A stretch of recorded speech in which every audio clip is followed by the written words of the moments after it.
dibantah nih. Ya, ya. Ini saya kasih penjelasan. Saya juga senang karena berarti bapak-bapak kelihatannya. Saya 2 tahun lagi pensiun Pak. Saya seorang pelaut. Nah, jadi saya 2 tahun lagi pensiun. Saya orang Melayu. Saya tugas di sini. Waktu saya masuk di sini cerita sedikit. Ini hutan semua Pak. Bapak bisa tanya sama Pak Wali atau Pak apa. Ini yang pengusaha saya itu teman saya, tetangga saya. Saya anak angkatan udara.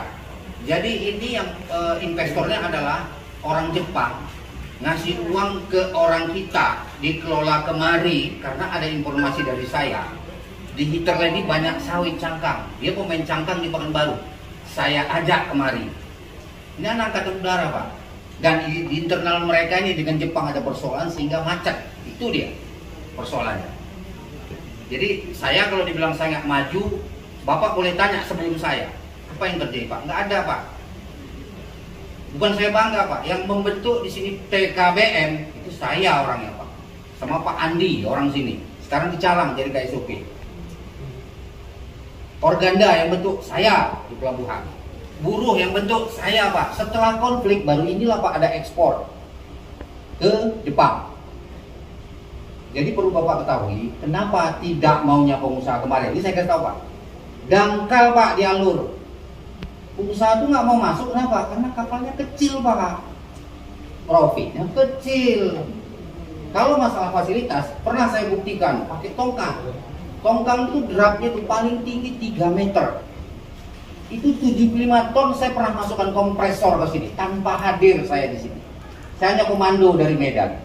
Pakai kren 50-50, angkat.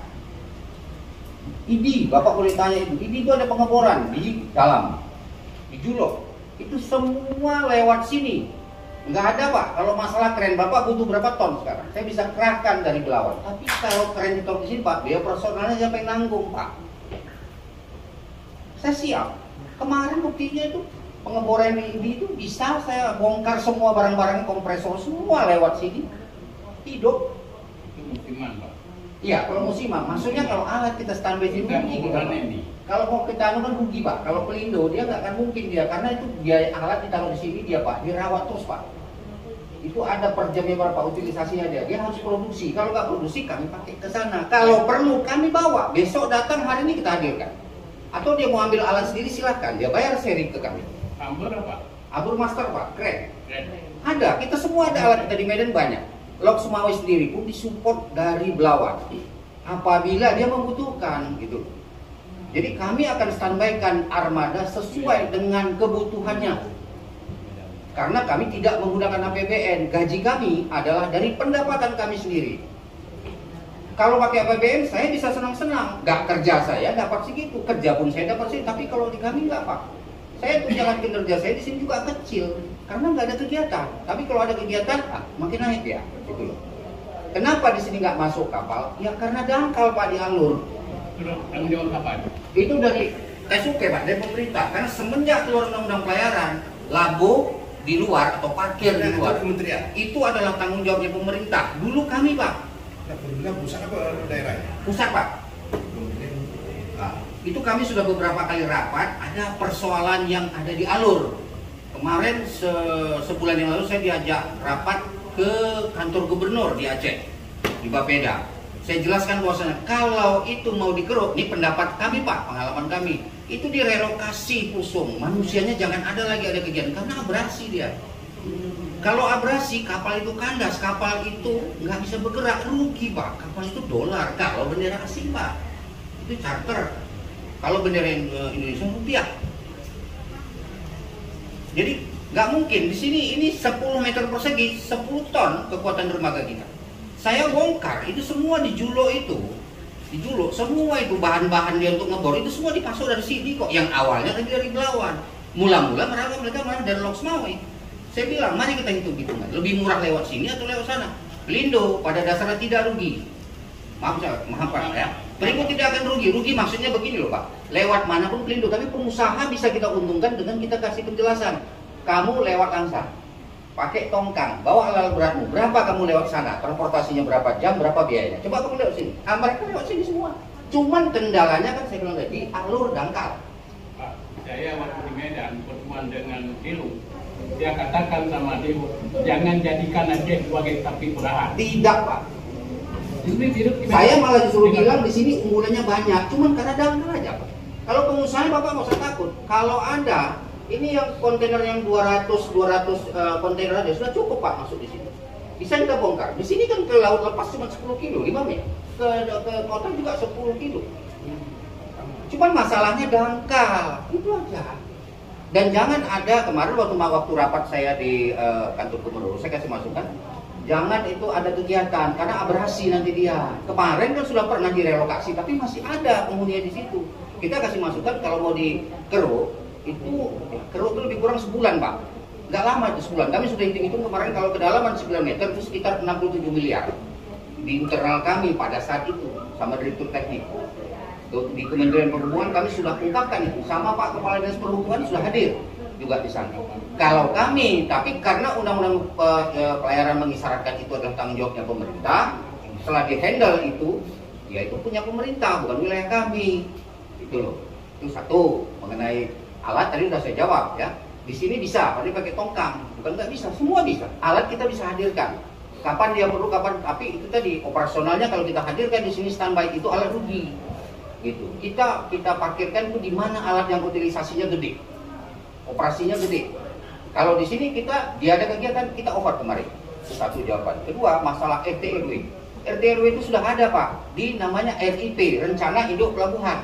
Maaf kemarin saya kedatangan Pak Lukman dari Kesbang Linmas Langsa. Dia punya kok ini. Dia tahu ayah. Dia bilang katanya, saya kenal fotonya karena kemarin fotonya dikirim ke saya. Ini Pak. RIP namanya, Rencana Induk Pelabuhan. Terkait masalah labu tadi sudah ada Pak di sini. Ini Maret 2021 sudah disahkan, semua sudah rapat, sudah hadir di dalamnya. Masalah labu, wilayah labu, nggak boleh ikan, sudah ada di sini Pak. Masalah pengurukan pun sudah ada di sini, semua sudah lengkap di RIP, di tata kelola. Jadi di sini mau ada terminal, mau ada kereta api, mau ada kantor-kantor instansi lain, itu sudah ada di sini semua lengkap. Bisa Bapak anu tuh sama Lukman ada itu sama dia. Ini pun dia punya saya pinjam. Rencana Induk Pelabuhan ada yang 5 tahun ke depan. Setiap 5 tahun ini diupdate dengan instansi yang terkait di sini maupun yang di luar. Jadi ada wilayah kerja kami di darat, ada wilayah kerja kami di laut. Itu ada dia diatur. Nah mengenai yang Ibu bilang tadi masalah ekspor impor barang, ini saya jawab Bu. Saya kasih keterangan sedikit aja Bu. Kalau kita mau ekspor barang, apalagi yang Ibu bilang tadi masalah hewan, masalah apa, itu persoalannya tidak di satu institusi. Saya sadar kalau orang bilang ada penyelundupan, pasti Pelindo. Saya paham karena orang itu belum ngerti pelabuhan itu apa sih sebenarnya. Pelindo ini adalah operator di dalam pelabuhan. Terkait masalah itu barang impor ilegal, tidak ilegal, itu bukan kewenangannya Pelindo. Ibu atau Bapak mau ekspor tumbuhan, berarti harus izinnya karantina, bukan dia cukai dulu. Begitu clear ini barang bersih, clear gak ada virus, baru masuk ke bea cukai. Kalau barang itu mau diekspor, baru ditentukan pajaknya. Clear dari bea cukai, baru barang itu masuk ke Pelindo. Apakah dia konvensional atau kontainer? Clear dengan Pelindo, baru ke Bapak ini. Apakah armadanya itu selamat? Apakah memenuhi ketentuan? Kalau belayar di laut sana tenggelam gimana? Kan harus ada asuransi. Bapak ini yang nganukannya gitu loh.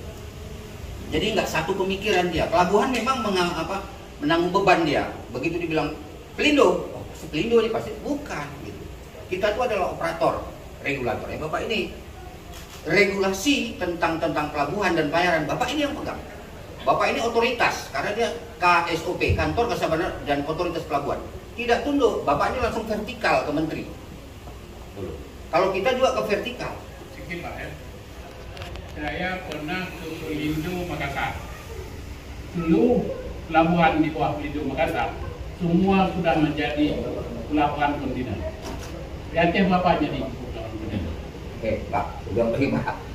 Di Aceh pernah dulu pada 5 tahun yang lalu kalau nggak saya waktu saya tugas di Batam itu sudah pernah keluar Pak disubsidi. Tapi nggak ada kapal itu yang mau masuk Pak. Kenapa? Karena kontainernya waktu masuk dia berisi, keluar kosong Pak. Jadi Pelindo ada keterbatasan, dia hanya operator dalam pelabuhan. Masalah muatan bukan tanggung jawab kami, maaf loh Pak ya, maaf. Tapi kalau ditanya input apa yang dibutuhkan, kita tinggal tanya sama pengusahanya gitu loh.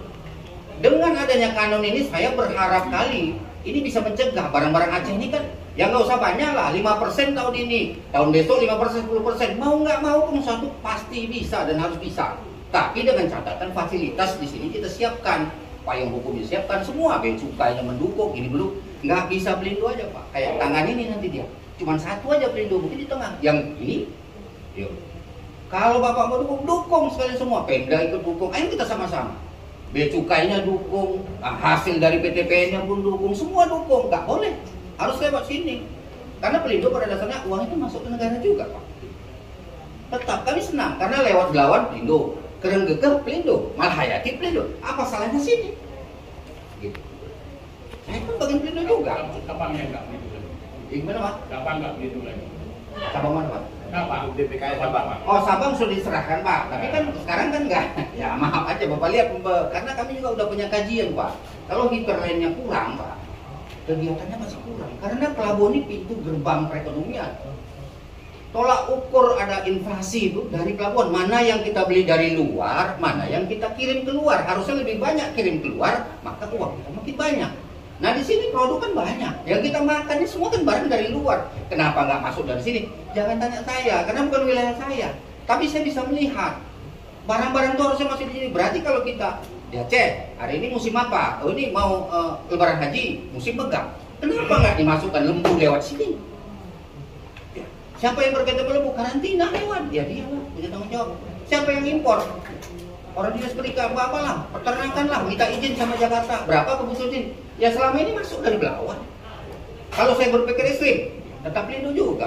Tapi kan apa salahnya? Kalau saya di sini saya mengerti, ayo saya bantu, masuk supaya lewat sini. Kalau payah tempat karantina, ya di truk masuk kan ada peternakan sini masuk kan pernah diperiksa di situ baru dibagi. Gitu loh. Lebaran kita butuh apa kue, tepung kita impor. Tapi sesuai ajukan, saya punya pengalaman untuk itu, gitu loh. Jadi saya juga merasa nggak enak kalau di sini saya dibilang oh saya paling nggak mau. Saya bilang bisa pelabuhan ini, karena pelabuhan ini dengan kondisi pegawai hanya 2 orang, Bapak mau buat apa? bisa Pak, karena semua sekarang Pak pembayaran sama kami ini Pak, udah komputer Pak.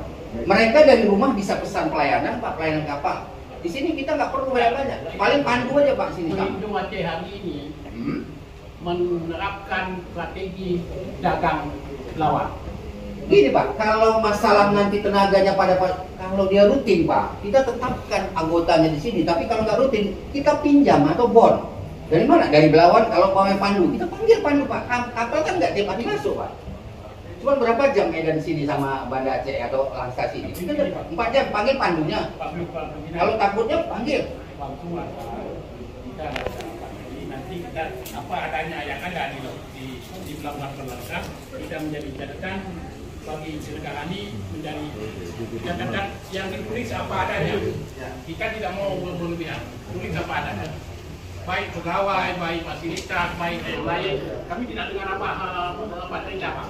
Kami mau dengar apa adanya di lapangan. Oke, makasih Pak.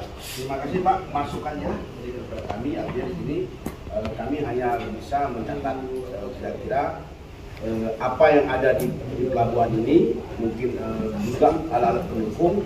Bila suatu saat kan ini sudah kita sahkan dan ini akan diterapkan di Aceh. Artinya pelabuhan Kuala Langsa juga salah satu gerbang pintu ekonomi bagi Aceh. Itu rencana kami. Jadi kami habis ini rencana mau kita sama-sama ke lapangan. Oke, ya. Mudah-mudahan apa yang tadi masukan dari Bapak tadi dan Pak Asnawi tadi, dan juga apa yang disampaikan klarifikasi dari Bapak tadi, kedepannya Aceh lebih baik. Sudah kita